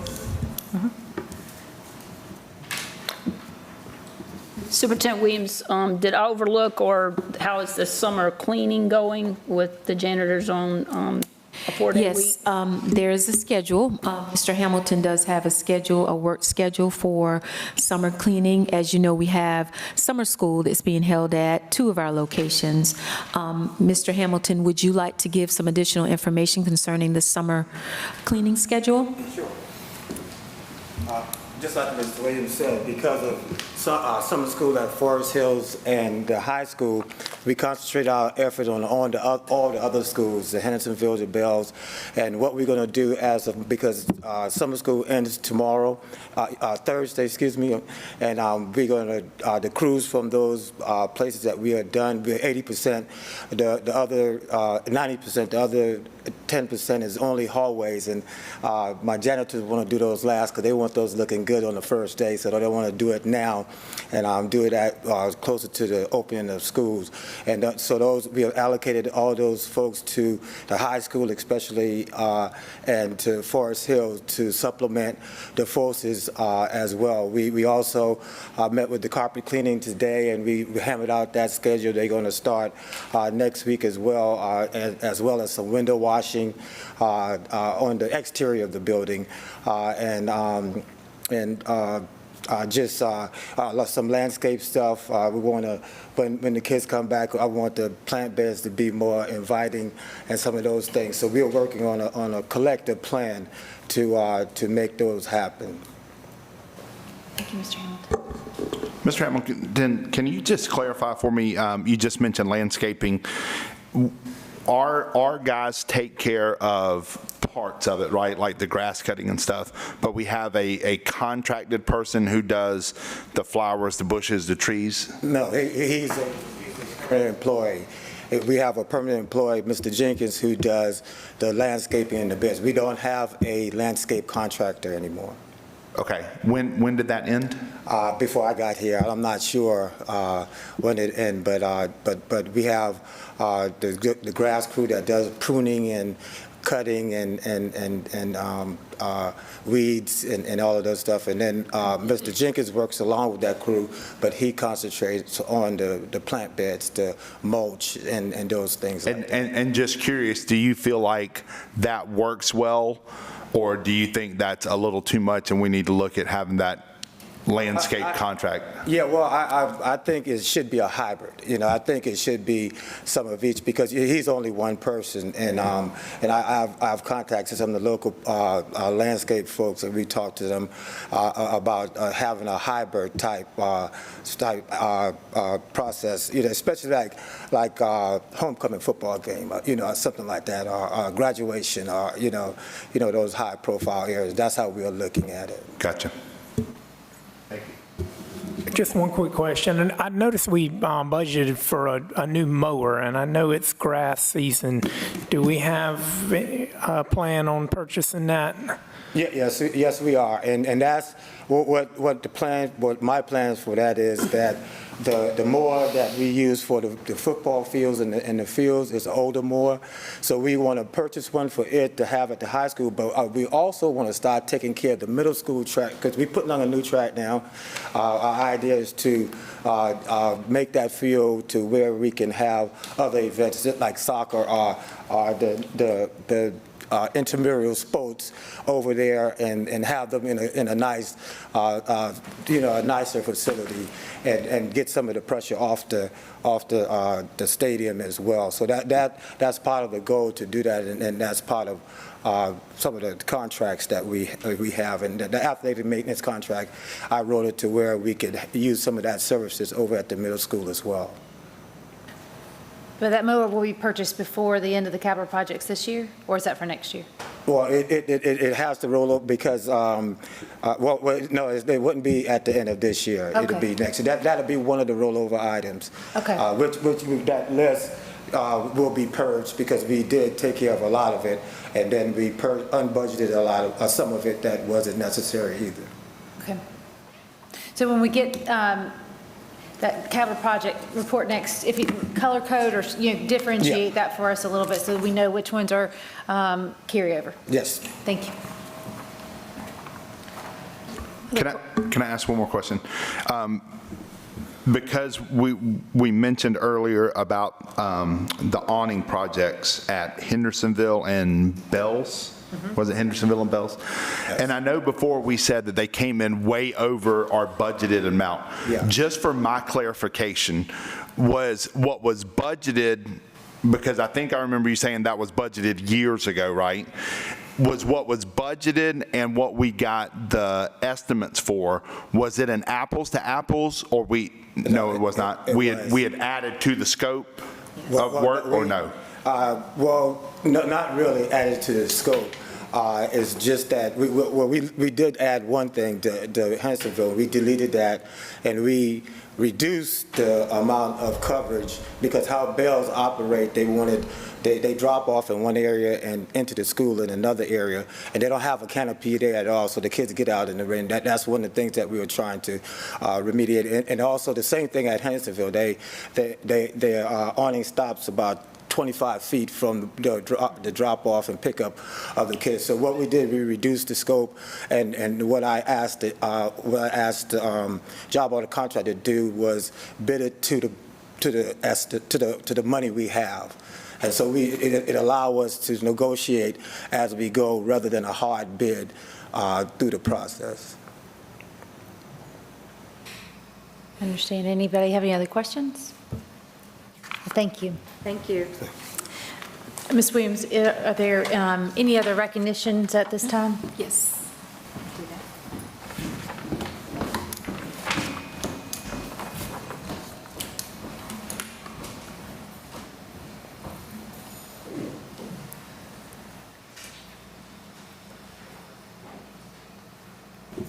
Thank you again, Chair Whitkin. At this time, we would like to, first of all, just publicly give an apology to some of our retirees that we inadvertently left off of the list when we did our retiree celebration at our May meeting. I just want to publicly apologize to you for that, but we want to make up to you, and I want to ask if Ms. Hamilton would please join Ms. Hyman there to award our retirees their awards for your service that you've done for our district. And I want to first call Mr. Johnny Frank, who retired in June of 2023. And let's give him a round of applause.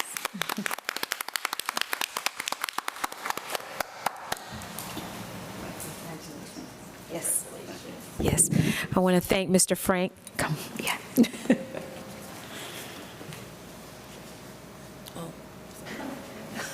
Hamilton. Thank you. And if you would go to the front for us, please. Just want to thank Mr. Frank. I think he's the only one that's here, but we did invite 3 from Buildings and Grounds. So Mr. Frank was one, Mr. Kenneth Fryer, he's not here, and Mr. Bobby Jordan. They were all from Buildings and Grounds, and we just want to thank you for your years of service, all that you've done for our district. We could not have grown to where we are now without you. So thank you, thank you, thank you. And we ask that you shake our board members' hands, and yeah.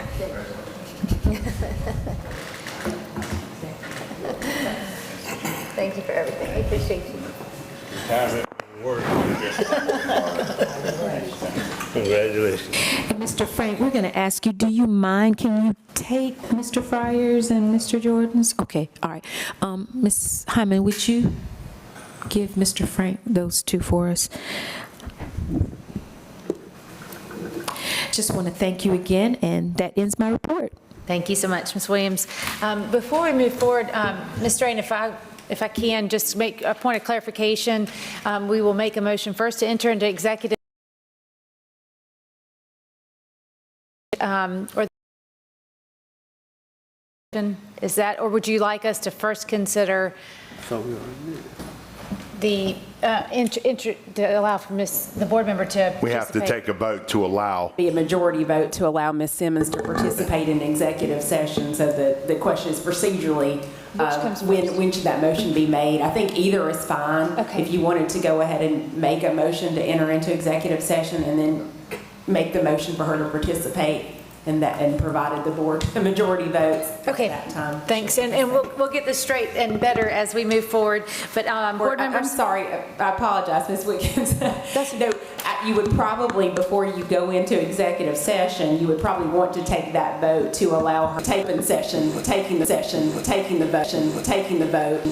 vote, and then go into executive session. Understood. Madam Chair, I make a motion that we allow Ms. Simmons to join executive session electronically. Second. Motion made and seconded to allow Board Member Simmons to participate in executive session electronically this evening. Is there any discussion? All those in favor, please signify by raising your right hand. Motion carries unanimously. I don't know, Ms. Simmons I didn't call for her vote on that, but I mean, It's a majority vote, so It's a we're majority good. vote. Okay. Thank you for the clarification. Again, I'll get that straight next time. Board members, I'll entertain a motion that we enter into executive session. Upon returning to open session, action may be taken by the board on items discussed during executive session. Madam Chair, I make a motion, we enter into executive session for discussion of item 15.01, discussion of employment matters, 15.02, student admittance and release, 15.03, receipt of legal advice on contractual matters, 15.04, receipt of legal advice regarding Ruffin property, 15.05, receipt of legal advice regarding pending litigation, and 15.06, discussion of superintendent goals for 24-25 school year. Thank you. Motion made and seconded to enter into executive session for items 15.01 through 15.06. Is there any discussion? All those in favor, please signify by raising your right hand. Ms. Simmons? Aye. Thank you. Motion carries unanimously. We're now in executive session. And we will be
If you are. I will entertain a motion that we enter back into open session. Madam Chair, I make a motion that we enter back into open session. Second. Motion made and seconded to enter back into open session. Is there any discussion? All those in favor, please signify by raising your right hand. Ms. Simmons? Aye. Motion carries unanimously. We're now back in open session. Madam Chair, I'd like to make a motion that we accept the summary of recommendations for professional staff for 24-25 year for the June 17th, 2024 board meeting, and also the June 24th, 2024 board meeting as presented. Second.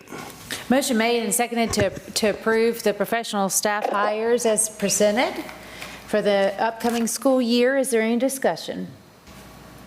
All those in favor, please signify by raising your right hand. Ms. Simmons? Aye. Motion carries unanimously. Madam Chair, I'd like to make a motion that we accept for summary of recommendations for staff transfer for 2024-25, number 1. Second. Motion is made and seconded to approve the professional staff transfer number 1. Is there any discussion? Mr. Stivner, is there more than one professional staff transfer? Just the one? Just the one. Okay. Thank you for the clarification. Is there any other discussion? All those in favor, please signify by raising your right hand. Ms. Simmons? Aye. Motion carries unanimously. Madam Chair, I'd like to make a recommendation that we consider and accept the resignation of employee number 2. Second. Motion made and seconded to approve the professional resignation, staff resignation number 2 as presented. Board members, is there any discussion? All those in favor, please signify by raising your right hand. Aye. 1. All those opposed? Motion is denied. Madam Chair, I'd like to make a recommendation that we accept the resignation of employee number 3. Second. Motion made and seconded. Thank you for the, to accept the professional staff resignation as presented, item number 3. Is there any discussion? All those in favor, please signify by raising your right hand. Aye. Thank you, Ms. Simmons. Opposed? Opposed is 2. Motion carries. Oh, yeah. Madam Chair, I make a motion that we accept the superintendent goals for 24-25 school year. Second. Motion made and seconded to approve and accept the superintendent goals for the 24-25 school year as presented. Is there any discussion? All those in favor, please signify by raising your right hand. Aye. Ms. Simmons, thank you. Motion carries unanimously. I'll entertain a motion that we now adjourn.